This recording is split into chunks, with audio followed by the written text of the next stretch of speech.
여러분, 오늘 아침 일어나서 습관적으로 물 한 잔 드셨습니까? 당장 멈추셔야 합니다. 그 사소한 습관 하나가 여러분의 콩팥을 망가뜨리고 결국은 평생 기계에 의존해 투석을 하며 살게 만들 수 있다는 사실 알고 계셨습니까? 서울대병원 신장내과 연구팀의 10년 추적 결과입니다. 우리 60세 이상 어르신 10명 중 7명이 매일 아침 콩팥을 죽이는 행동을 하고 있다고 경고했습니다. 더 무서운 사실이 있습니다. 콩팥은 침묵의 장기라서 70%가 망가질 때까지 비명조차 지르지 않습니다. 저는 지난 30년간 대학병원 신장내과에서 매일 수많은 환자들의 마지막을 지켜봤습니다. 투석실에 누워 진작 알았더라면 하며 후회하는 분들을 볼 때마다 의사로서 가슴이 찢어집니다. 그래서 오늘 병원에서는 돈이 안 된다며 알려주지 않는 자연 치유 비법을 공개하러 나왔습니다. 비싼 보약도 아니고 위험한 수술도 아닙니다. 바로 여러분 부엌 찬장에 있는 꿀 한 스푼입니다. 겨우 꿀이라고 하며 비웃지 마십시오. 하지만 이 간단한 것이 의료계를 놀라게 했습니다. 혹시 요즘 소변을 보면 거품이 비누처럼 일지 않습니까? 자고 일어나면 눈꺼풀이나 발목이 퉁퉁 붓고 밤마다 화장실 가느라 잠을 설치시죠? 허리가 끊어질 듯 아프고 만사가 귀찮으신가요? 이게 단순히 늙어서 그런 것이 아닙니다. 여러분의 콩팥 필터가 찢어져서 걸러내야 할 단백질이 몸 밖으로 다 빠져나가고 있다는 응급 신호입니다. 오늘 제가 알려드릴 내용은 5가지입니다. 첫째, 꿀이 망가진 콩팥 필터를 복구하는 기적의 원리. 둘째, 신장 기능을 갉아먹는 최악의 꿀 섭취, 실수 3가지. 셋째, 꿀 섭취의 황금 시간대 3가지. 넷째, 절대 피해야 할 섭취 실수. 5째, 꿀을 먹으면 안 되는 사람은 누구인가? 끝까지 보시면 여러분은 더 이상 밤에 화장실 때문에 깨지 않고 붓기 없는 가벼운 아침을 맞이하게 될 것입니다. 지금 바로 시작합니다.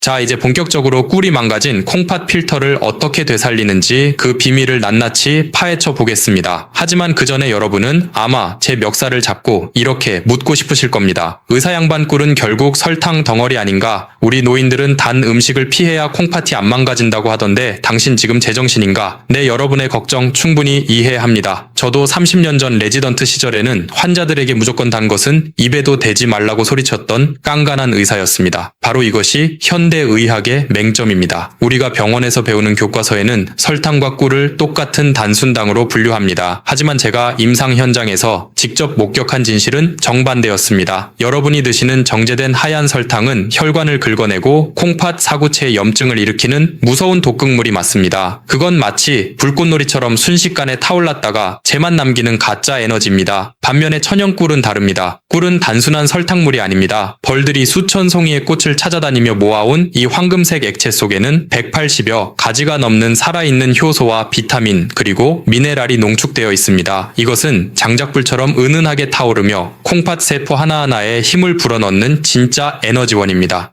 실제로 꿀 속에 들어있는 항산화 성분은 콩팥의 미세 혈관에 낀 녹을 닦아내는 청소부 역할을 합니다.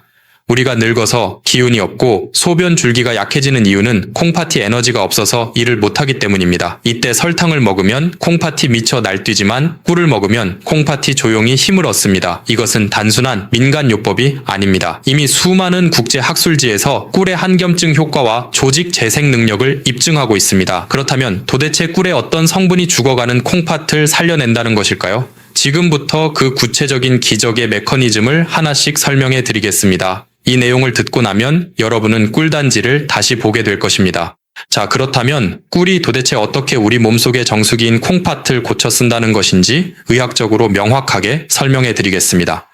여러분이 이 원리를 이해하셔야만 믿음이 생기고 꾸준히 실천하실 수 있습니다. 꿀이 콩팥을 살리는 기적의 원리는 크게 3가지로 요약할 수 있습니다. 첫 번째 효과는 바로 사구체의 염증을 닦아내는 강력한 항산화 작용입니다. 우리 콩팥에는 네프론이라는 미세한 필터가 무려 100만 개나 들어 있습니다. 이 필터는 마치 아주 가는 채와 같아서 혈액 속의 찌꺼기는 걸러내고 좋은 영양분은 다시 몸으로 돌려보냅니다. 그런데 나이가 들고 혈압이 높으면 이 필터에 활성산소라는 독성 물질이 달라붙어 녹이 슬기 시작합니다. 필터가 녹이 슬면 구멍이 막히거나 찢어져서 결국 소변으로 단백질이 줄줄 새어나오는 단백뇨가 발생합니다. 바로 이때 꿀 속에 들어있는 플라보노이드와 폴리페놀 성분이 투입됩니다. 이 성분들은 혈관을 타고 콩팥으로 들어가서 필터에 달라붙은 녹을 제거하고 염증을 가라앉히는 소방수 역할을 합니다. 실제로 동물 실험 결과 꿀을 꾸준히 섭취한 그룹은 그렇지 않은 그룹에 비해 콩팥 세포의 손상이 현저히 줄어들고 사구체 여과율이 개선된 것으로 나타났습니다. 두 번째 효과는 콩팥의 부담을 덜어주는 청정 에너지 공급입니다. 콩팥은 우리 몸에서 심장 다음으로 일을 많이 하는 장기라서 엄청난 에너지가 필요합니다. 그런데 우리가 흔히 먹는 밥이나 빵 같은 탄수화물은 소화 과정에서 많은 찌꺼기를 남겨 오히려 콩팥을 피곤하게 만듭니다. 반면에 꿀은 이미 벌들에 의해 한 번 분해된 단당류라서 소화 과정 없이 즉시 혈관으로 흡수되어 콩팥 세포가 바로 가져다 쓸 수 있는 최상급 연료가 됩니다. 마치 매연이 심한 경유차에 넣는 연료와 깨끗한 전기차 에너지의 차이라고 보시면 됩니다. 콩팥이 깨끗한 에너지를 공급받으면 노폐물을 걸러내는 힘이 다시 좋아져서 몸의 붓기가 빠지고 피로가 사라지는 것입니다. 세 번째 효과는 천연항생제 역할입니다. 우리 노년기에 콩팥을 망가뜨리는 숨은 주범 중 하나가 바로 요로감염입니다. 소변리를 타고 세균이 거꾸로 올라가서 콩팥에 고름을 만드는 것입니다. 꿀에는 글루코스 산화 효소라는 특별한 성분이 들어있는데 이것은 몸속에서 소량의 과산화수소를 만들어냅니다. 이것이 콩팥과 방광에 있는 나쁜 세균들을 죽이고 세균이 살 수 없는 환경을 만듭니다. 항생제 내성 걱정 없이 우리 몸의 방어막을 튼튼하게 만들어주는 것입니다. 이처럼 꿀은 단순한 식품이 아니라 콩팥을 위한 종합 영양제이자 치료제입니다. 하지만 아무리 좋은 약도 먹는 때가 있는 법입니다. 지금부터 여러분의 콩팥 나이를 10년 젊게 만들어줄 꿀 섭취의 골든타임 3가지를 공개하겠습니다.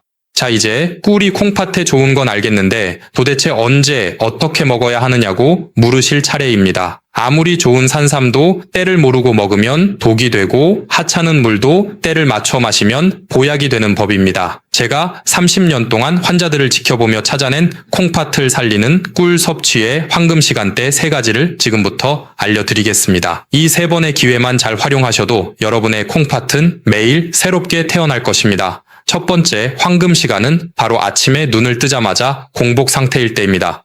우리 몸은 잠자는 동안 물 한 모금 마시지 못해 탈수 상태가 됩니다.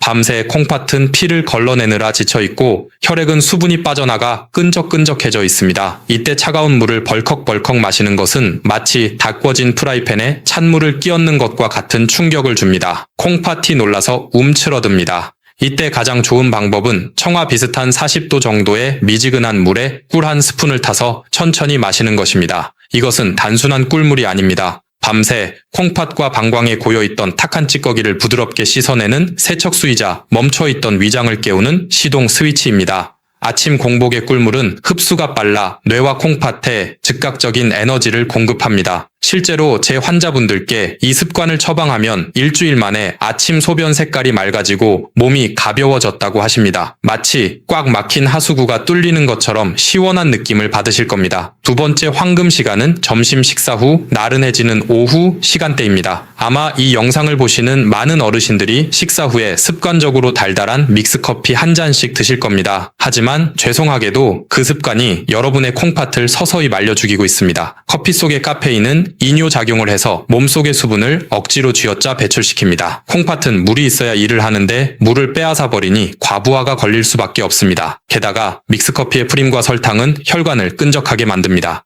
이제부터는 오후에 커피 대신 따뜻한 꿀차를 한 잔 드셔보십시오. 꿀의 천연 당분은 급격한 혈당 쇼크 없이 오후에 피로를 풀어주고 무엇보다 콩팥에 수분을 공급해줍니다. 꿀에 레몬 한 조각을 띄우면 금상첨화합니다. 레몬의 구연산이 콩팥의 결석을 예방하고 피로 물질을 분해하기 때문입니다. 커피를 끊고 꿀차로 바꾼 지 한 달 만에 만성 피로가 사라지고 붓기가 빠졌다는 분들이 정말 많습니다. 세 번째 황금 시간은 바로 잠자리에 들기 1시간 전입니다. 아마 지금 고개를 갸웃거리는 분들이 계실 겁니다. 원장님, 자기 전에 물 마시면 밤새 화장실 들락거느라 잠을 못 자는데 그게 무슨 소리입니까? 네, 맞습니다. 그게 바로 우리 노인들의 가장 큰 고민인 야간요입니다. 하지만 제 이야기를 끝까지 들어보십시오. 제가 말씀드리는 것은 물을 한 대접 마시라는 것이 아닙니다. 아주 소량의 물에 타거나 혹은 꿀만 티스푼으로 한 숟가락 입안에서 녹여 드시라는 것입니다. 이게 왜 중요할까요? 우리가 밤에 자다가 깨서 화장실에 가는 이유는 단순히 소변이 마려워서가 아닙니다.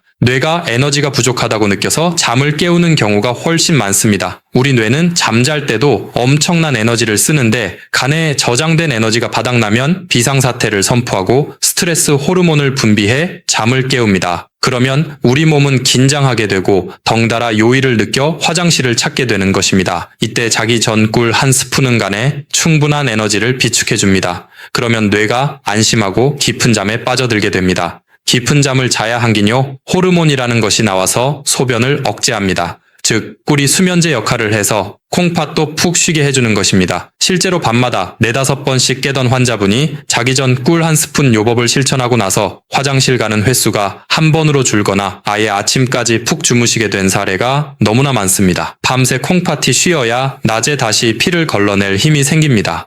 여러분, 이 3가지 시간대를 꼭 기억하십시오. 아침에는 씻어내기 위해, 오후에는 채워주기 위해, 그리고 밤에는 쉬게 하기 위해 꿀을 드시는 것입니다. 돈이 드는 것도 아니고 힘든 일도 아닙니다. 그저 습관만 조금 바꾸면 됩니다. 하지만 아무리 좋은 꿀도 잘못된 방법으로 먹으면 오히려 독이 될 수 있습니다. 다음으로 제가 말씀드릴 내용은 정말 중요합니다. 많은 분들이 실수하고 계신 꿀 섭취의 치명적인 문제점 3가지를 짚어드리겠습니다. 이 부분을 놓치시면 앞의 노력들이 물거품이 될 수 있으니 더욱 집중해 주시기 바랍니다.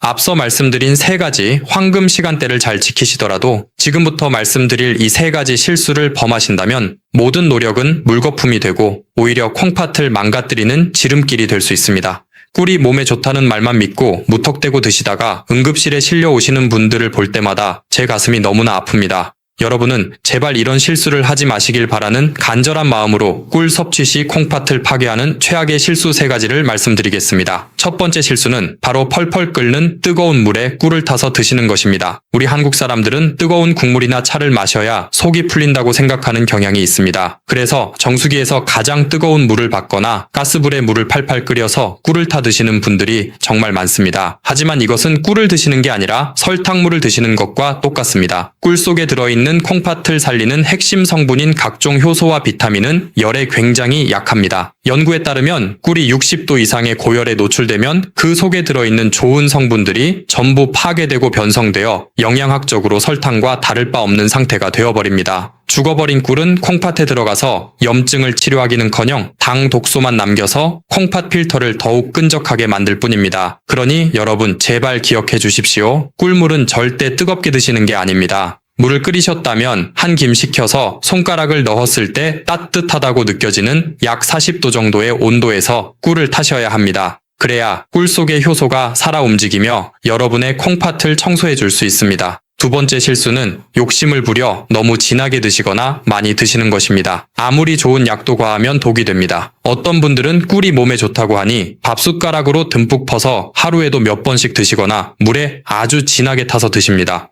이렇게 되면 혈당이 급격하게 치솟습니다.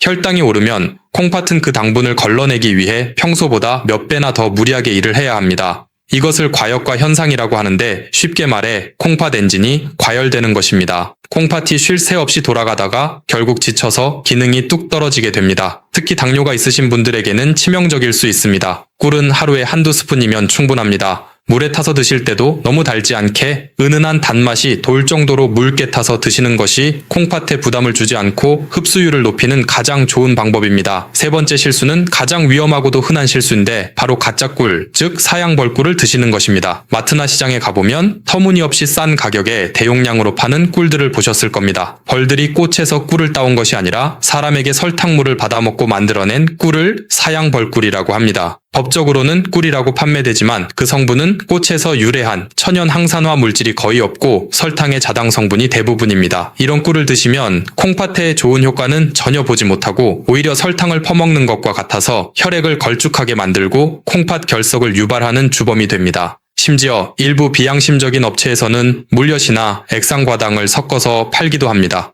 액상과당은 콩팥 세포를 직접적으로 공격하여 괴사시키는 아주 무서운 물질입니다. 그렇다면 진짜 꿀을 어떻게 구별할까요? 가장 쉬운 방법은 찬물에 떨어뜨려 보는 것입니다. 진짜 꿀은 찬물에 떨어뜨렸을 때 뭉쳐서 바닥으로 가라앉지만 가짜 꿀은 물에 닿자마자 쉽게 퍼져버립니다. 그리고 제품 뒷면의 라벨을 꼼꼼히 확인하십시오. 탄소동 유연소비라는 것이 있는데 이 숫자가 -22호 이하라야 진짜 천연 벌꿀입니다. 싼 게 비지떡이라는 말이 있듯이 내 콩팥을 위해 드시는 거라면 조금 비싸더라도 반드시 믿을 수 있는 양봉 농가의 천연 꿀을 드셔야 합니다. 이 세 가지 실수만 피하셔도 여러분은 꿀의 효능을 100% 아니 200% 누리실 수 있습니다. 자, 이제 꿀을 올바르게 고르고 먹는 법까지 알게 되셨습니다. 하지만 여기서 끝이 아닙니다. 꿀과 함께 먹으면 그 효과를 극대화해서 콩팥을 강철처럼 튼튼하게 만들어주는 짝꿍 음식들이 있습니다. 다음으로 소개해드릴 이 꿀 조합을 아신다면 여러분의 콩팥 건강은 날개를 달게 될 것입니다.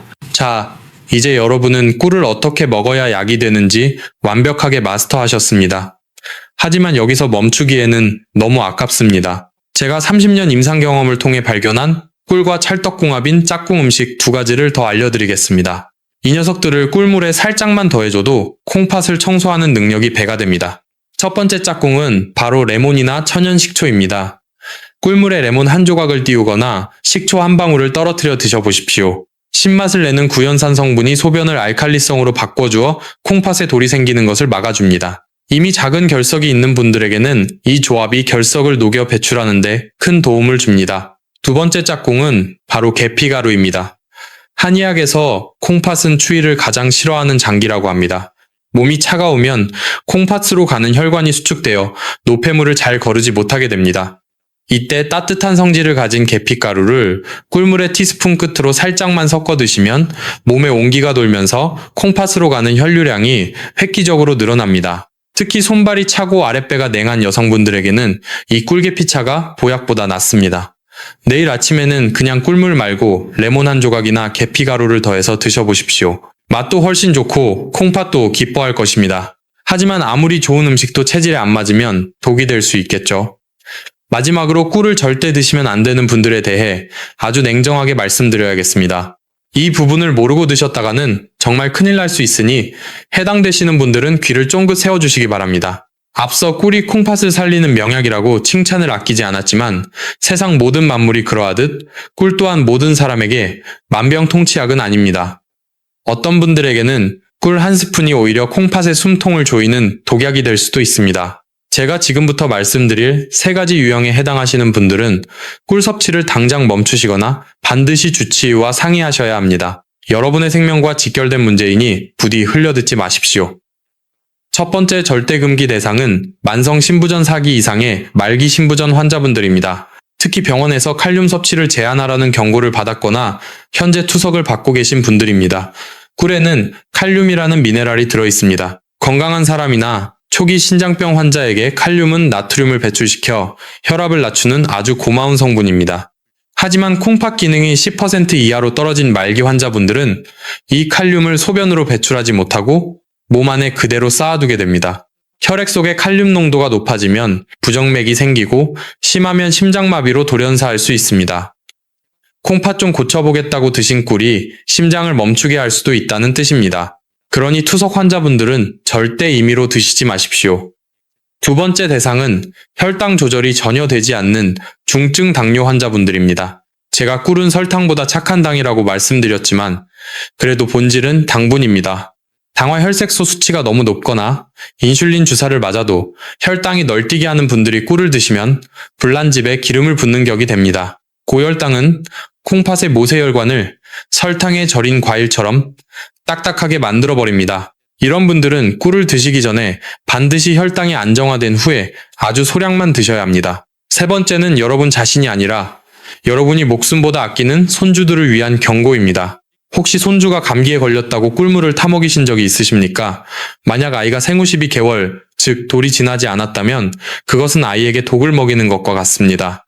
자연 상태의 꿀에는 보툴리누스라는 균의 포자가 섞여 있을 수 있습니다. 어른들은 위산이 강해서 이 균을 다 죽이지만 장 기능이 덜 발달한 아기들은 이 균에 감염되면 근육이 마비되고 호흡 곤란이 와서 사망에 이를 수도 있습니다. 옛날 어르신들이 아기 입이 헐었을 때 꿀을 발라주던 민간요법은 이제 절대 하시면 안 됩니다. 이 세 가지 경우만 아니라면 꿀은 신이 내린 최고의 선물입니다. 자, 이제 여러분은 꿀에 대한 모든 이론적 무장을 마치셨습니다. 하지만 이론만으로는 부족합니다. 실제 삶이 바뀐 증거가 필요합니다. 마지막으로 저를 찾아오셨던 한 남성분의 놀라운 변화를 들려드리며 여러분께 희망을 선물해드리고자 합니다. 이분의 이야기는 바로 여러분의 미래가 될 것입니다. 이론보다 더 강력한 것은 눈앞의 증거입니다. 제가 7년 전 만났던 대구에 사시는 68세 김철수님의 이야기를 들려드리겠습니다. 이분의 이야기는 남의 이야기가 아니라 바로 여러분의 미래가 될 수 있습니다. 그분이 처음 제 진료실 문을 열고 들어오시던 날을 저는 아직도 잊을 수 없습니다. 얼굴은 흑빛이었고 발목은 코끼리 다리처럼 퉁퉁 부어 양말 자국이 선명하게 패여 있었습니다. 김철수님은 은퇴 후 평범한 삶을 살고 계셨지만 딱 한 가지 밤마다 찾아오는 소변 전쟁 때문에 삶이 지옥 같다고 하셨습니다. 하룻밤에도 5번씩 화장실을 들락거리는 통에 깊은 잠을 자본 게 언제인지 기억도 안 난다고 하셨습니다. 더 무서운 것은 동네 병원에서 콩팥 수치가 위험하니 조만간 투석을 준비해야 할 수도 있다는 청천벽력 같은 말을 들었다는 것입니다. 평생 가족을 위해 일만 했는데 늙어서 기계에 묶여 살아야 한다니 너무 억울하다며 제 앞에서 눈물을 흘리셨습니다. 저는 그분께 비싼 약 대신 오늘 여러분께 알려드린 꿀 섭취법을 처방해 드렸습니다. 아침에 일어나자마자 미지근한 꿀물을 한 잔 마시고 오후에는 믹스커피를 끊고 꿀차를 드시게 했습니다. 그리고 자기 전에는 아주 조금의 꿀을 입에 머금고 주무시도록 했습니다. 처음에는 반신반의 하셨습니다. 겨우 꿀 따위가 뭘 하겠냐는 표정이셨습니다. 하지만 지푸라기라도 잡는 심정으로 딱 한 달만 해보시라고 설득했습니다. 결과는 어땠을까요? 기적은 조용히 찾아왔습니다. 일주일이 지나자 아침 소변에 가득했던 거품이 눈에 띄게 줄어들기 시작했습니다. 2주가 지나자 밤에 화장실 가는 횟수가 5번에서 2번으로 줄었고 아침에 일어날 때 머리가 맑아졌다고 전화를 주셨습니다. 그리고 대망의 한 달 뒤 다시 병원을 찾았을 때 김철수님의 얼굴에는 화색이 돌고 있었습니다. 무엇보다 퉁퉁 부었던 발목이 날렵해졌고 검사 결과 치솟던 크레아티닌 수치가 더 이상 오르지 않고 안정권에 머물러 있었습니다. 의사로서 가장 보람찬 순간이었습니다. 지금 김철수님은 어떻게 지내실까요? 70대 중반이 되셨지만 여전히 투석기 없이 건강하게 등산을 다니십니다. 꿀 한 스푼이 죽어가던 콩팥의 불씨를 다시 살려낸 것입니다. 김철수님의 이야기는 특별한 기적이 아닙니다. 올바른 방법으로 꾸준히 실천한다면 바로 내일 여러분에게 일어날 현실입니다. 자, 이제 여러분의 차례입니다. 오늘 당장 시작할 수 있도록 제가 마지막으로 여러분께 부탁드리고 싶은 것이 하나 있습니다. 자, 여러분, 이제 오늘 긴 시간을 마무리할 때가 되었습니다. 제가 오늘 여러분께 목이 터져라 강조한 꿀 한 스푼의 기적은 단순히 몸에 좋은 음식을 챙겨 먹자는 가벼운 제안이 아닙니다. 그것은 평생을 가족과 자식을 위해 헌신하며 정작 자신의 몸은 돌보지 못했던 우리 시대의 모든 아버지와 어머니들에게 드리는 의사로서의 참회이자 절박한 호소입니다. 지난 30년간 저는 투석실에서 수많은 이별을 지켜봤습니다. 평생을 성실하게 사셨지만 단지 콩팥을 지키는 작은 지혜를 몰라서 차가운 기계에 팔을 맡기고 남은 생을 병원에서 보내야 했던 분들의 눈물을 저는 잊을 수 없습니다. 여러분은 부디 그런 고통을 겪지 않으셨으면 좋겠습니다. 나이 들어서 자식들에게 짐이 될까봐 걱정만 하지 마시고 오늘 당장 부엌으로 가서 따뜻한 물에 꿀 한 스푼을 타서 드십시오.